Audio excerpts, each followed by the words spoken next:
When Dave and I were growing up, the idea of collecting playing cards didn't really exist. We had a couple decks to choose from: Bicycle, Tally-Ho, and B brand playing cards. Playing cards were a deck of bicycles and Go Fish with my grandma.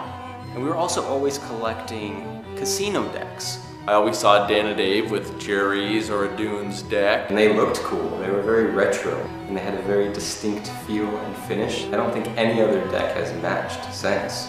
But at the time, that was it. There weren't really any custom playing cards or unique back designs. And I think it was always in the back of our mind, hey, we should do our own deck of cards. And at that time, the first thought was, how the hell do you design a deck of playing cards? Once David Blaine released his deck of cards, that inspired us and definitely made us sit down and say, hey, we gotta do this. What are our cards gonna look like? Who's gonna design them? And what are we gonna call them?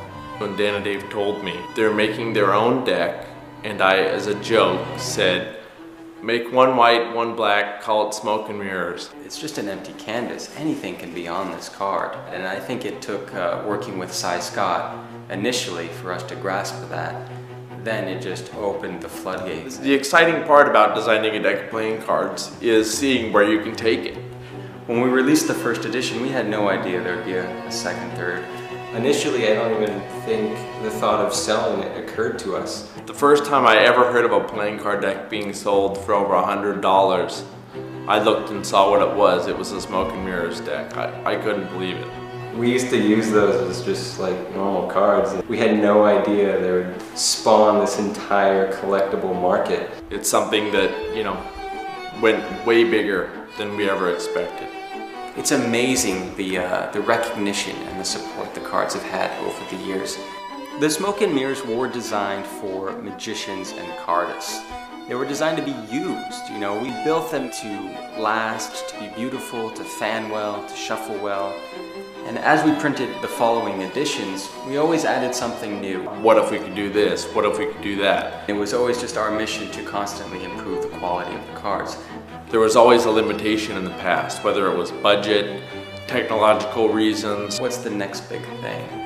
And now it was, you know, pull out all the stops.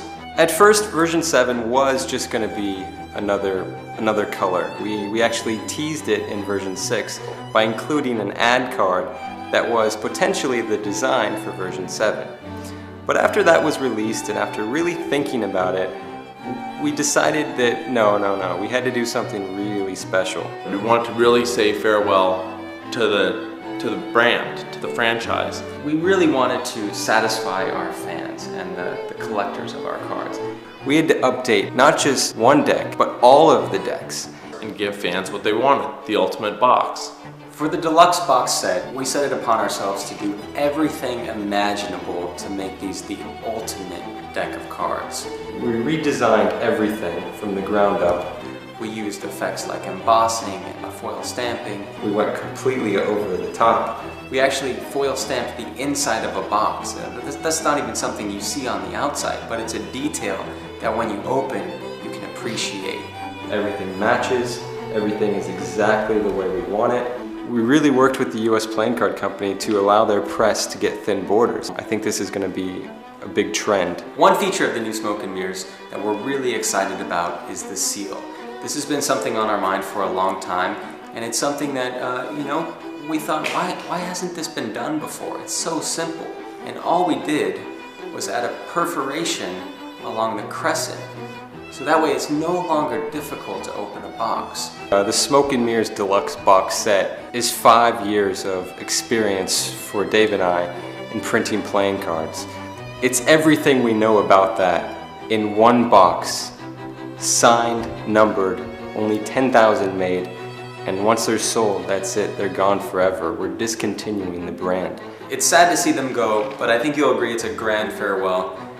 The Smoke and Mirrors were a fantastic run. We thank you for that, and we hope you enjoy this final edition.